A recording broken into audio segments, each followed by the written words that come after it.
Hello and greetings from Singapore. A warm congratulations to ASEAN Public Relations Network for embarking on this initiative on behalf of the Global Alliance to elevate the importance of education and training for communication practitioners. My name is Marcus Loh, and I am the immediate past president of the Institute of Public Relations of Singapore. I'm delighted to be joined by Sahana Prabhakar, one of the region's foremost communication leaders in the healthcare space, and who is also my proverbial co-conspirator at We Communications. We are one of the world's largest independent firms. And we are delighted to have a dialogue around the future of PR in tech and healthcare.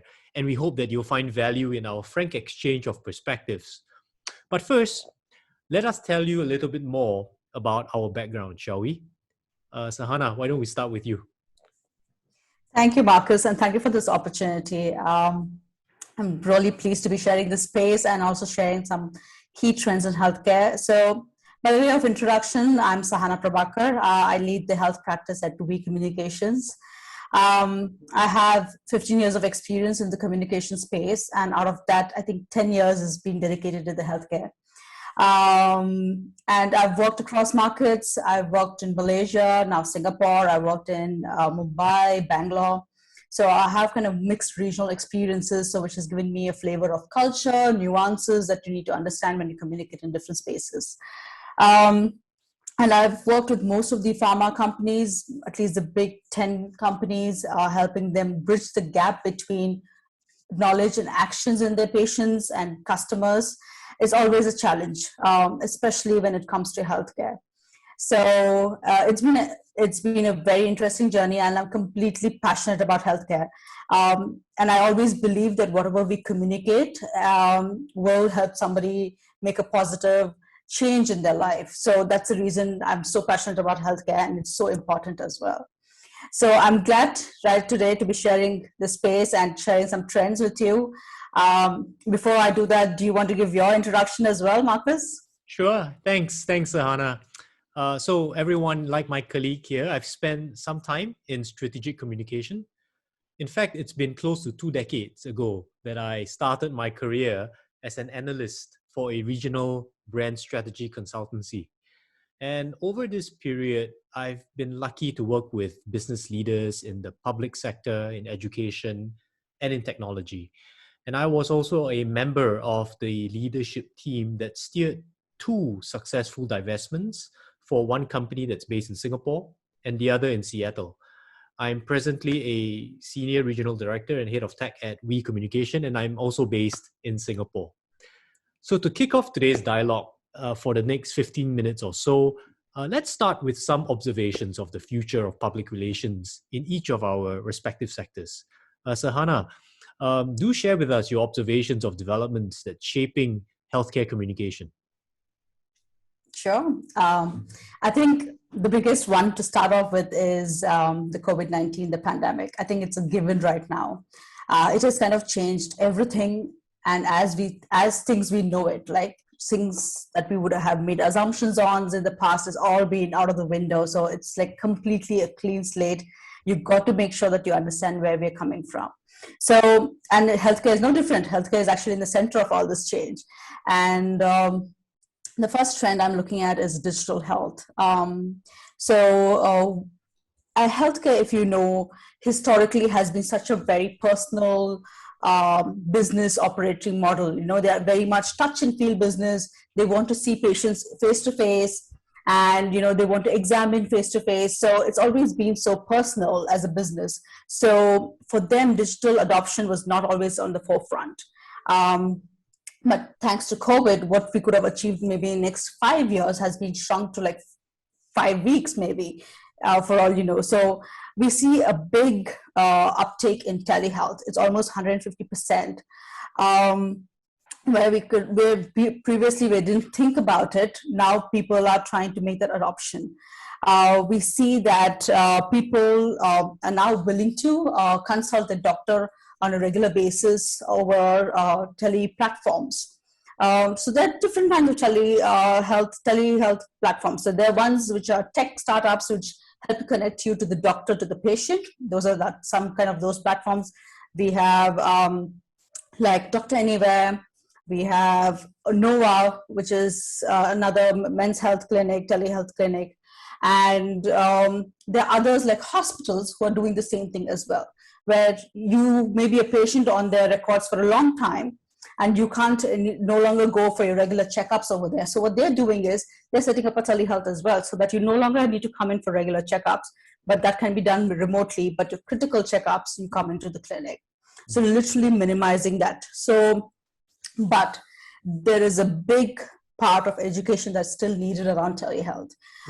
One is, of course, trusting, right? So if you're telehealth platforms, it's okay if you're looking at a small cold, or if you're looking at any conditions that you don't want, you're very uncomfortable to discuss, maybe sexual health or whatever, telehealth, those kind of things is easy. But if you're looking at serious conditions, you need to have the trust in the doctor. It's not so easily established in telehealth. So communication is very key in this kind of a space. Helping you build that reputation is very important. So for doctors, for hospital groups, for the telehealth platforms, they need to make concentrated effort to educate their customers and how they will handle data as well. So that's another space which telehealth has to focus on. So that is one trend that we're seeing. With this, we also see that patients are more proactive. With COVID-19, people are more conscious about their health. They know that comorbidities are no longer just comorbidities. It can be a huge risk factor in terms of how you react to viruses and diseases. So people are more proactive in their healthcare management. So there are different kind of devices, monitoring systems, be it smartwatches, there are glucose monitors that can be stuck on your hand and it will monitor you every day. So people have more information about themselves at the fingertips. So which means the doctors have to be able to distill this information as well. And they want to be made, and consumers are more empowered with information. So doctors need to keep up with that as well, which I'm sure they have. But also they need to be patient enough to kind of help them with this whole processing of information and educating them what kind of information that they're getting is actually making sense in their management. So personalized healthcare is another big space we see. And people are not hesitant any longer in using applications, devices, and even when it comes to sharing the data with proper channels, right? So they are more and more open to it. And we've seen the digital penetration in these markets in Asia so much more than the West. So they're used to this. So they're comfortable doing it. So that's another space where it's personalized healthcare. And at the same time, we see that patients also want to be incentivized for good behavior when it comes to actions, healthcare actions, be it lifestyle, be it diet, whatever they're doing, they want to be rewarded. Because our system has always been that when it comes to a problem, then we have a solution. There's not much incentives for to lead a good life so that you minimize that incidences, right? So it's a role for insurances as well, apart from the healthcare clinics, to play a role in helping them adapt to right lifestyle, adapt to right diet and exercise, so that they can be rewarded for good health and not just always seeing as a problem solution model of care. So that's another important behavior. When people have more access to information, they know what they want to do, they also want to be recognized and rewarded for that. So that's the second space. And third is consumer engagement, or if you want to call it patient engagement. Historically, healthcare has been so regulated as an industry that companies, the pharma companies, have always been a one-arm distance from the patient and the end users. So which has made them kind of be very transactional, not because they don't want to be, but that's the way the environment is. But now it's changed. People want to be engaged. If you're on a life-saving medication for your life, they want to know, how are you doing with me? Like, how are you interacting with me? And companies need to interact with patients or customers where they are. be it digital, be it social. That's why we see more and more customers want to be engaged and understand, how are you making a difference? I'm taking this pill every morning, and for the rest of my life, I may be taking it, but how are you making that interaction happen better, right? So there are some companies, I'm not saying not everyone is doing it, but there are some companies who are working with distributors where they kind of help the patients remind that the medication is getting over, and here's a code to purchase your next dose of medication, or remind patients that it's time for like a quarterly checkup and understand if your dosing is still correct, or giving them as a repository of information. If I have, for example, suffering from diabetes, I would want to know more and more information on a regular basis. How do I manage my diabetes? Are there trigger points for me? Are there things that I can do which can help me easily win and manage diabetes? So patients want to know this information, and not just the drug that you give me, which I'm sure is very easy or very important and it's life-saving, but what more? So that's the other trend that I'm looking at, where customer engagement is key. And the last one, which I just want to put it in there, but is also equally important, is post this pandemic. Once this pandemic is over, people are expecting to have another pandemic, which is going to be a mental health pandemic. It's a big space where all this while people have kind of, they know it's present, but I think this pandemic has put that a lot more pressure, and people have gone through a lot more, and the incidences of need for care for such people and understanding is a lot more there as well. So mental health is another space which is very, very important. In Asia or Southeast Asia itself, there are almost 86 million people who suffer from mental health conditions, so which can be more than any cancer or hypertension in some cases in some countries. So the burden of mental health is going to be big post this pandemic, and it needs a lot of communication, helping patients understand, helping their circle of people, companies, families understand how to cope with it, how to train them, how to manage them, how to show them the right kind of channels to get help and seek right kind of treatment. So we do foresee this will be something which we will definitely see in the near future. That would be mental health conditions that will crop up after the pandemic, which needs attention and needs support as well extensively. So digital health, one, then personalized healthcare, and of course, third is customer engagement. Those were the three trends and the changes that we're seeing in the healthcare sector.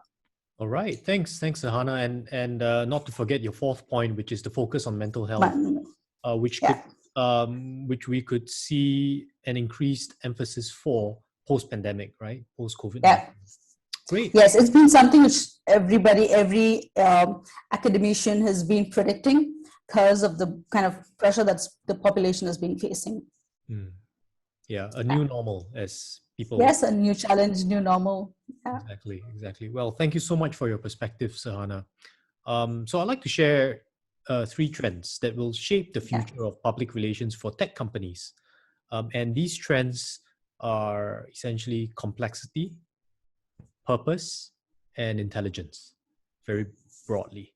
I will go into each of them, and then we can have a conversation regarding your trends and mine, and impact that this will have in shaping our future. So in the first trend in technology, I see a future that is more complex and less complicated. As a background to that, I subscribe to the wisdom of Karl Popper, who is one of the 20th century's most influential philosophers of science. And he observed that there are 2 kinds of problems that the future faces: clock problems and cloud problems. Okay. So clock problems are complicated problems. They can be divided into parts, but cloud problems are indivisible emergent systems. It's, a culture problem is a cloud problem, and so is personality. So is the social environment, right? And here's the catch. Since it is easier to think deductively as human beings, most people try to turn cloud problems into clock problems. But a few people are able to look at a complex situation, grasp the gist, and clarify it by naming what is going on. So a few people, fortunately, are equipped with the skills to do that. You see, in cloud problems, truths are often found in the nature of their connections and contexts, as opposed to discrete, isolated parts. And in we communications, we use the term intersectionality in this way for purposes of exploring connections and exploring contexts. Human beings, I think, are sentient creatures, and they are indeed quite complex. So when we bring complex creatures together through social networks, through 5G connectivity, and virtual extensions of our physical limited self, you get a future that will be more complex than today. Now, how do we handle this development as communication professionals? I thought David Brooks, a New York Times columnist, framed the issue quite perfectly in his book called The Social Animal. He explains that people who are rationalists, they highly value conscious cognition, which you can see, quantify, formalize and understand. But the same group of people are usually blind to the influence of the unconscious, right? Which is cloud-like. They are non-linear, it's hard to see, and it's quite impossible to formalize.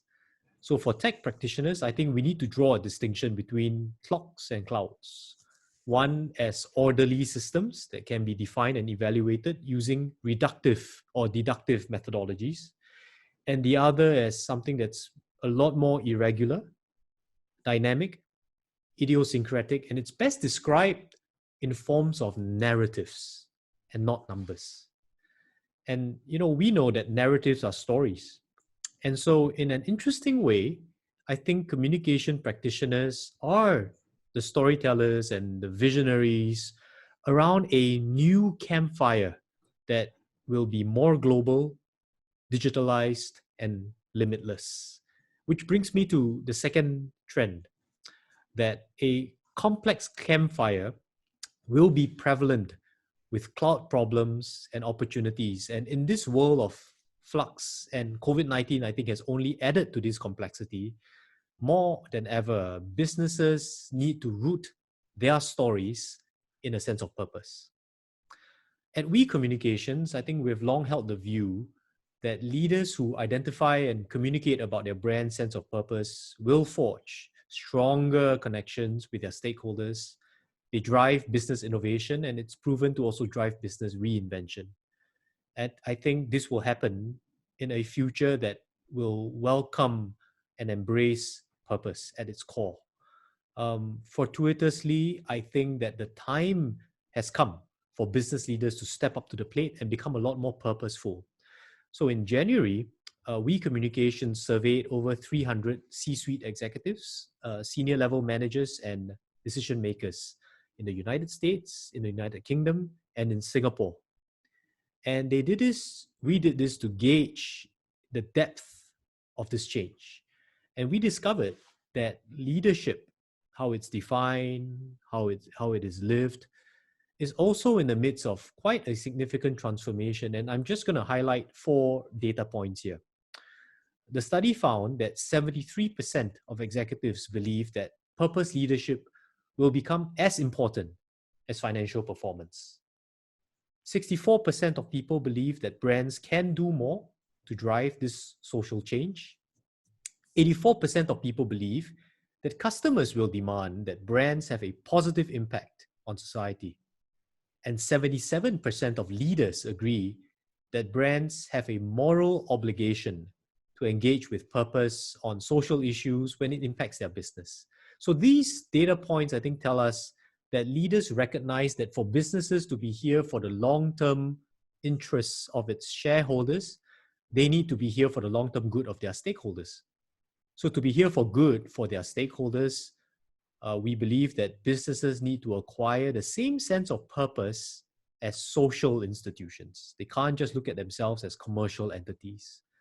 And tech communicators can partner with their business counterparts in a four-phase approach to becoming a purpose-driven brand. And very quickly, I think I will encapsulate this four-phase approach. We call this methodology a path to purpose. First, leaders can should uncover their business origin story. And here's where we dig into the data to understand where and why the company began and what are the conversations that are happening which the company needs to be a part of. Second, to articulate a master narrative. And here we craft the architecture of the message that will become the North Star and the basis for the purpose platform. Third, we build a communication strategy. And finally, we need to activate the plan. And this is where we share the brand or the organization's sense of purpose with our stakeholders. Now, having had a front row seat with two significant brand transformations, I can attest to the rigor of this approach. And I would be happy to have a conversation with any of our members of the audience who may be at different stages of your own company's path to purpose. Which brings me to my last point, which is finally, in this complex future, people need to be empowered to master complexity. And mastering complexity is not a lone journey. I think that human beings have adapted because we cooperate better with one another and we are able to harness the tools at our disposal better than others. So of all professions, I think communicators do very well with what I like to call affinity intelligence, how we relate to each other. Today, we have the opportunity to layer on this core capability of ours with the advances of artificial intelligence. There was a study that was conducted by one of our clients, actually, Databricks. So they did a study which compared 30 companies that embraced artificial intelligence at the core of their business compared to the S&P 500, which are the best brands and best companies in the United States, listed in the United States. In February this year, they found that companies that embraced artificial intelligence at the core of their business outperformed the S&P 500 by 21 percentage points over the last 3 years. In other words, if the stock market went up by 50% in this time frame, the 30 companies that invested in AI would have gone up by 71%. That's an outperformance of 21 percentage points, right? Yeah. If we remove the technology companies entirely from these 30 companies, the same study found that the remaining companies actually outperformed the S&P 500 slightly even more over the same period. They would outperform the S&P by 23 percentage points. So that means that, two things. Number one, there's a much greater velocity for improvement in companies that are not in the traditional tech spaces. And number two, they could outperform the S&P 500 in this space because their competitors have a long way to go in modernizing the way they do business, in infusing artificial intelligence in what they do. So for these reasons and more, I think we can be optimistic at the prospect of so much of what we see in artificial intelligence, in natural language processing, in machine learning, in the way we do predictive analytics and monitoring, reporting, and in making the public relations function so much more accountable to the organization that we serve. And we know, most of all, that the regulatory, market, and consumer scrutiny are at an all-time high. And the power of digital communications and analytics and infusing machines and artificial intelligence can really help to prevent reputations from getting damaged, and reputations can get ruined in seconds today.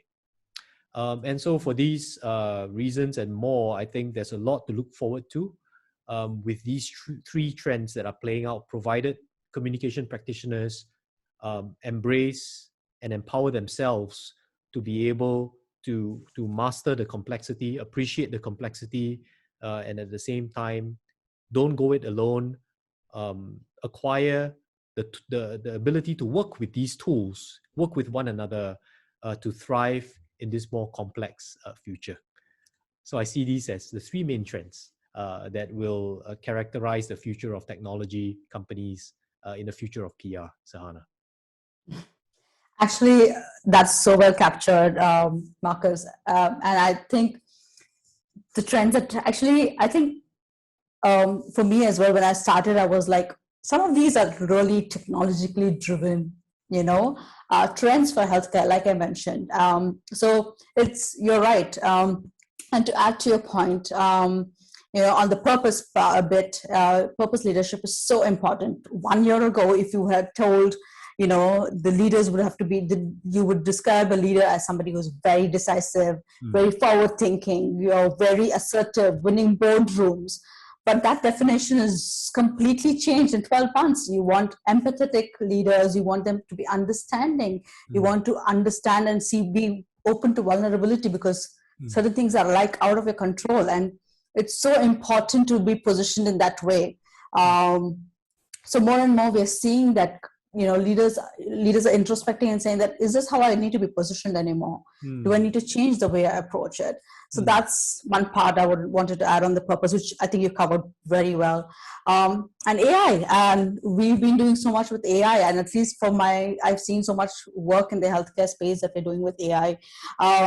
And there's just so much, because we cannot interact with the patients the way any other brands or industry can. AI has been such a helpful tool for us to understand patients without really getting to them or doing a kind of survey, but understanding the behavior. Like, what does it make it so difficult for them to change the behavior, to lead a healthy lifestyle, to have healthy habits? And we've been using those kind of knowledge that we're getting through AI to implement and drive our campaigns and advise our strategy. And it has been really working well. And I think that is another space which, not just for tech and other industry, for communications as well, I think it's going to take us a big way. And I'm glad that we is adopting early on in this journey to advise clients around this. So just wanted to add two more bits about your trends, which I think is not something is isolation for tech, but I think you drive every other industry anyways. Absolutely. So when we speak about intersections and convergence, actually, it's really, I'm really excited at that future, because the lines are not so clear now, and as it shouldn't be, because as we know, it's going to be a lot more complex and boundaries are going to be less clear. But that's what communications have been traditionally quite good at doing. Navigating ambiguity, providing meaning through narratives, and then finding that path toward either profit that can also be quite purposeful. So Sahana, I've got one question for you here. So, earlier you spoke about the rise of advances like telehealth, personalized healthcare, where technology features quite strongly. And it's proven to be a boon because of COVID-19. Physical contact needs to be minimized, and we need to save distance between ourselves, right? But just as how institutions are practicing the minimizing of physical contact, what is your advice to communication practitioners that will enable them to help their organizations not lose the human touch? Yes, completely. I think, like I said, while digital has really enabled people to continue and seek medical help through this COVID, through this social distancing, healthcare is still very much a touch and feel. I need to examine you, need to listen to your heartbeat, that's the kind of business that we are in. And you're right.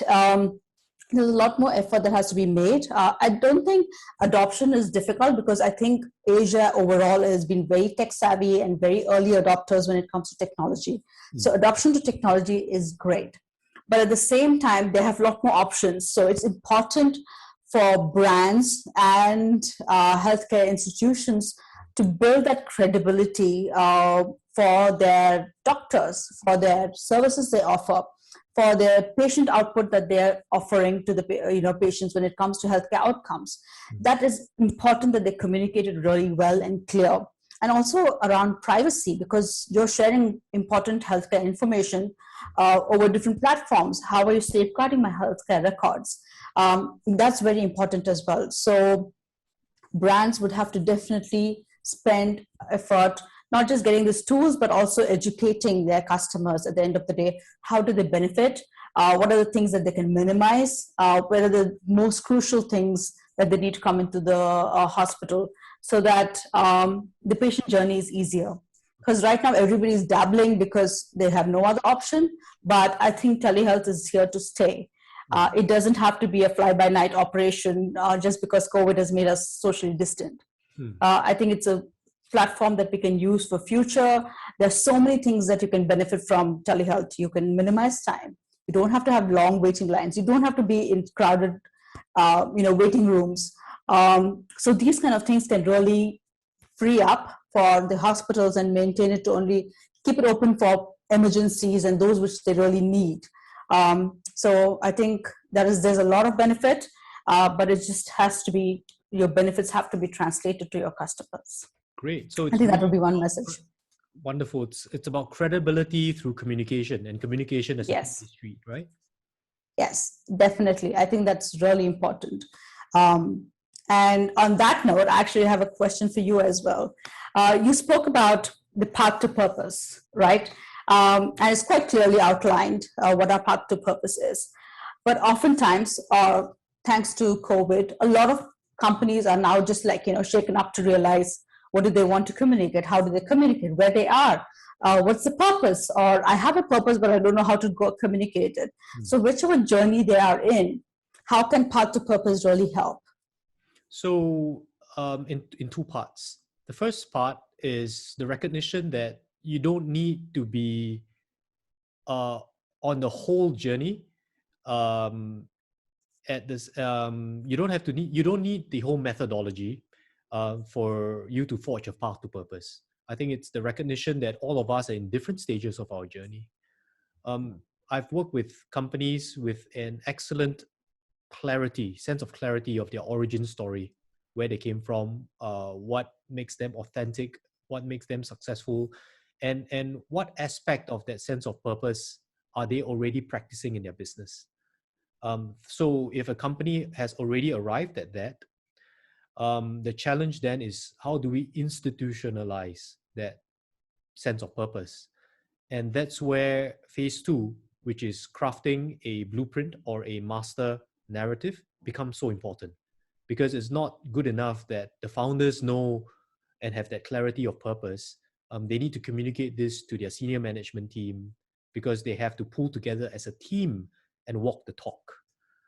So first is the recognition that you can be at any stage of this journey for you to want to arrive at being a lot more purposeful in the way you do communication. But the second part to that answer is that purpose needs to emanate from actions and not just what we say. I know there's been quite a bit of buzz around the importance of your sense of why, and there's been renowned speakers and thinkers around the topic. I like to propose that for reputation to be compelling, reputation needs to emanate from behavior and not just an articulation of your sense of why.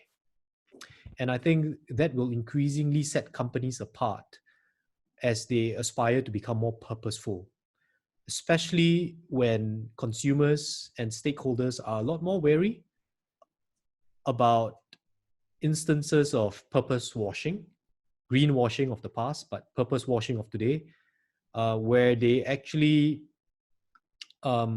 communicate about how purposeful they are, whereas their actions might not match up to those high ambitions. And consumers, because of the way in which communication happens instantaneously today, are able to disengage with the brand. Millennials and Gen Z segments were found in many studies to not just disengage with the brand, but punish the brand. So it's likely that they would rally their friends toward that cause, and the brand in question might have to pay quite a heavy price. So it's about action. And that means that as communicators, I think it's more important to help a company to understand what are some of the key touch points of a customer's journey in the engagement and in the relationship with the brand. And that is a different frame of mind, cast of mind, as compared to traditional media relations practitioners who view earned media and the earned medium as the primary method of getting information and messages out there. I think in this complex future where purpose is central and the communication of that purpose needs to come through not just through words but through action, communication practitioners need to be equipped with the skills to think as a business on behalf of the business in that context. They need to be able to break up channels and actually be able to be channel agnostic and go with the client, go with your client, go with your stakeholders internally about the most efficient and most effective path of least resistance to deliver on that message and to be able to exude and walk your purpose. And that means that these are new skill sets and new capabilities that we need to acquire. But if you think about it, it's not very different from the crux of what PR practitioners have been very used to doing in the past. True. I mean, I like the fact that you mentioned it's not just about talk, it's about showing, it's in behavior. It's so important, talk is very cheap if you don't really put those in action. And it really helps. I'm mindful we are on over time, but I would love this conversation to go on. But is there any wrap-up words or closing words that you want to share? Yeah, sure. So I will just close with by saying that I think that the PR industry, and I also can speak for the tech sector, I think the PR sector, the tech sector in PR is at an inflection point. And I believe that those who resist walking the path to purpose will not only find themselves on the wrong side of history, but also at a competitive disadvantage. Because this is not a secret. Companies know that they have to walk the talk and they have to become a lot more purposeful in their action. And I think people's expectations towards capitalism, towards businesses have changed. But at the same time, it is the owners of businesses to rise up, to meet them, and to become platforms for progress, as how I like to say it. And businesses and communication practitioners need to know that they don't have to do this alone. You have stakeholders, you have friends, you have partners who can join you in this journey and play a big part in helping you to arrive at your path to purpose. And that's what I like to leave with the audience, Sahana. What about you? I think I would just add to what you're really saying. So historically, or even today, healthcare companies have always been purposeful just because of the nature of business they are in.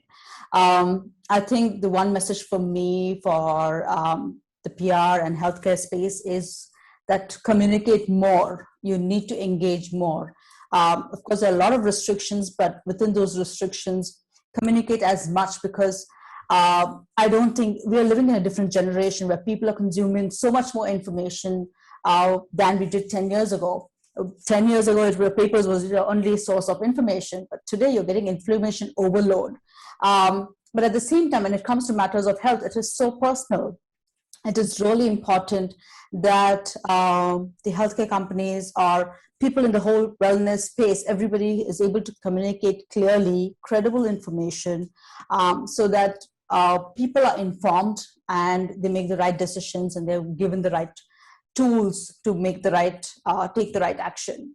So I think purpose is important. At the same time, communication along with the purpose is also important. So that would be my closing words. Absolutely. Thank you. Thank you so much, Sahana. And, on behalf of IPRS, I'd like to say a big thank you for joining me today in this dialogue. It's been really enjoyable. And I wish that we could keep this conversation going. Exactly. Yeah, I do agree. I think there are so many more questions I had, but I'm mindful of the time. This has been really engaging. Indeed. But let's keep the conversation going then. So Yes. for our audiences who are listening to us, I think you'll find our contact details in the video description below. Feel free to connect with us. Let us know your thoughts around the trends in healthcare, technology, and PR in general, and how that future looks like for you. We would be also looking forward to keeping this conversation going on other channels.